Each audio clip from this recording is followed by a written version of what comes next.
오늘 우리에게 주신 하나님의 말씀은 마태복음 5장 17절에서 26절까지 말씀입니다. 내가 율법이나 선지자를 폐하러 온 줄로 생각하지 말라. 폐하러 온 것이 아니요 완전하게 하려 함이라. 진실로 너희에게 이르노니 천지가 없어지기 전에는 율법의 1.1획도 결코 없어지지 아니하고 다 이루리라.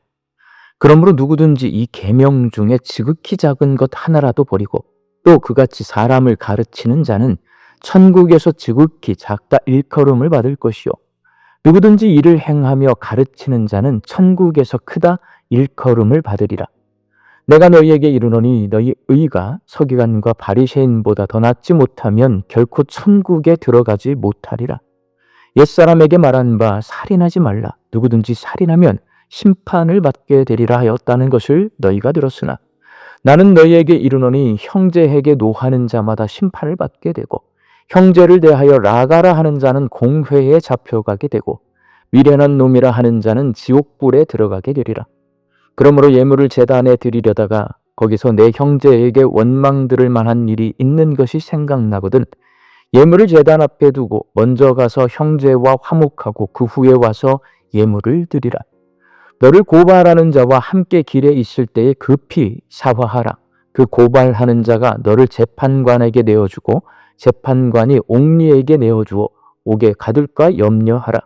진실로 내게 이르노니 내가 한 푼이라도 남김이 없이 다 갚기 전에는 결코 거기서 나오지 못하리라. 아멘.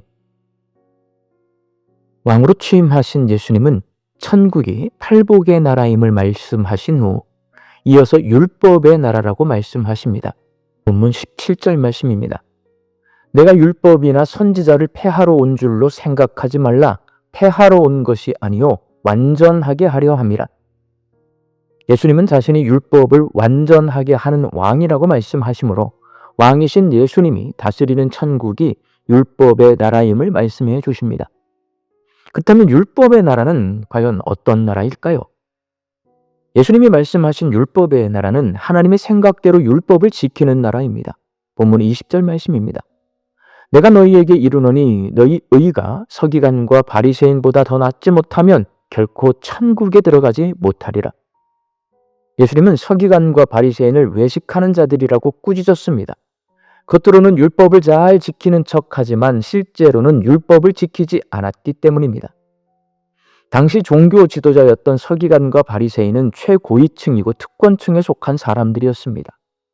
유대인들은 이 사람들이 계명을 잘 알고 있고 계명을 잘 지키고 있는 사람들이라고 생각했고 그들을 존경했고 그들을 자신들의 지도자로 생각했습니다.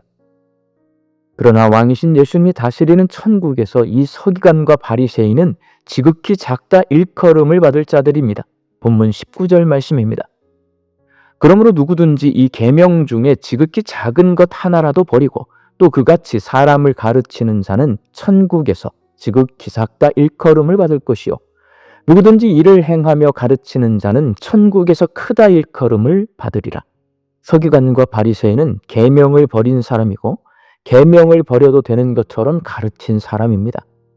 예수님은 1.1획도 없어지지 않을 하나님의 말씀인 계명을 지극히 작은 것 하나라도 버리지 않고 직접 지켜 행하고 그렇게 모범을 보이면서 가르치는 사람이 천국에서 가장 크다고 말씀하십니다. 그리고 서기관과 바리새인보다 율법을 잘 지키지 않는 사람은 절대로 천국에 들어갈 수 없다고 말씀하십니다. 예수님께서 이렇게 노골적으로 서기관과 바리새인을 직격하시는 이유는 그들이 하나님의 생각대로 율법을 지키지 않고 자기들 생각대로 율법을 지켰기 때문이고 사람들이 하나님 생각이 아니라 서기관과 바리새인의 생각대로 율법을 지키도록 잘못 가르쳤기 때문입니다. 예수님은 살인하지 말라는 계명을 구체적인 예로 듭니다. 실제로 살인하는 사람은 없습니다. 그래서 살인하지 말라는 계명은 한낱 구호와 같이 유명무실한 계명이 되고 사람들이 계명에 대해서 깊이 생각하지 않을 확률이 높습니다. 내가 살인한 일이 없기 때문에 그렇습니다. 서기관과 바리새인은 살인하지 않은 것으로 자신들이 계명을 잘 지키는 사람이라고 생각했고 사람들에게 그렇게 가르쳤습니다. 그러나 그것은 그들의 생각입니다.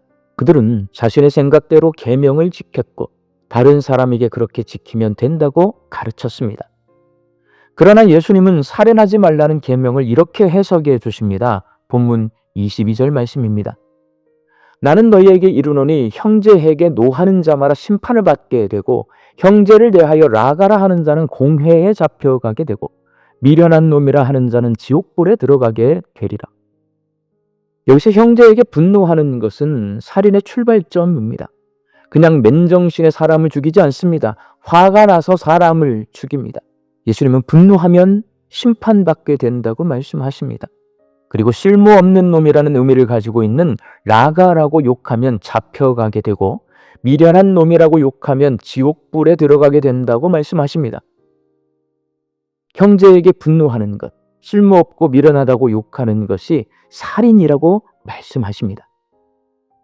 형제에게 화내지 말고 친절하게 대하고 형제를 무시하지 말고 존중해주고 형제에게 미련한 놈이라고 욕하지 말고 인정해주는 것, 형제와 더불어 화목하게 사는 것이 살인하지 말라는 계명의 참뜻이라고 가르쳐 주신 것입니다. 예수님은 만일 형제와 화목하지 못하고 다툰 일이 있으면 서로 화해하고 관계를 회복하라고 말씀하십니다. 본문 23절과 24절 말씀입니다. 그러므로 예물을 제단에 드리려다가 거기서 내 형제에게 원망 들을 만한 일이 있는 것이 생각나거든.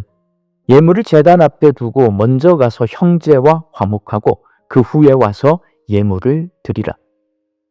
예수님은 하나님께 예배를 드리는 것보다 먼저 가장 우선해서 형제랑 화해하고 나 때문에 손해를 보거나 피해 입은 사람이 있다면 반드시 피해 보상을 해주고 그와 화목하게 되는 것이 살인하지 말라는 계명의 참뜻이라고 말씀하십니다.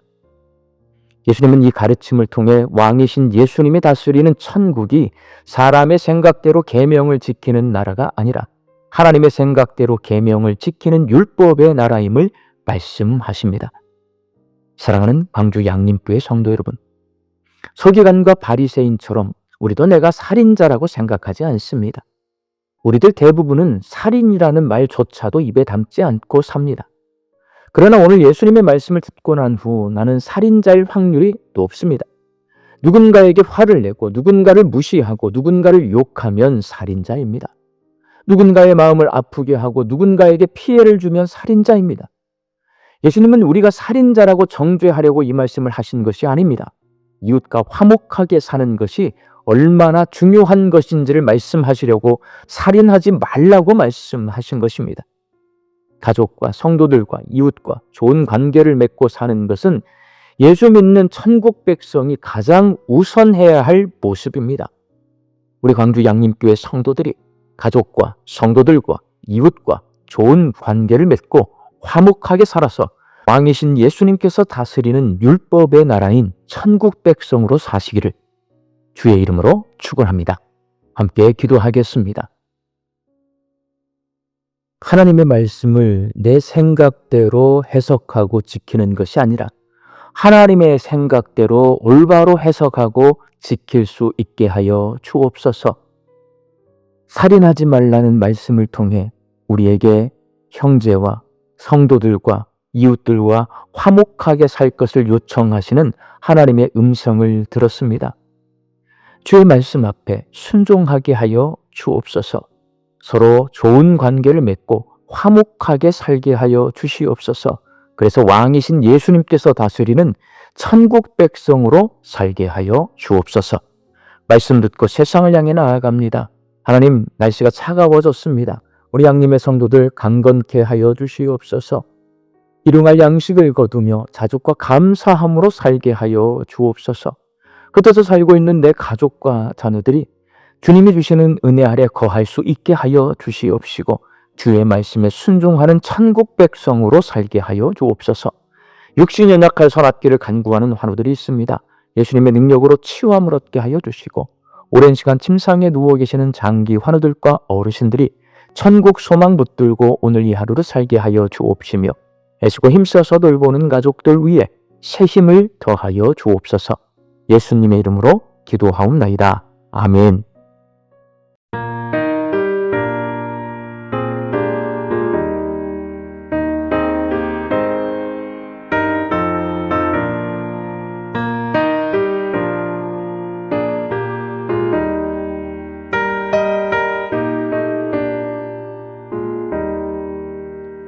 사랑하는 주님 앞에 형제자매 한자리에 그 신은혜 생각하며 즐거운 찬송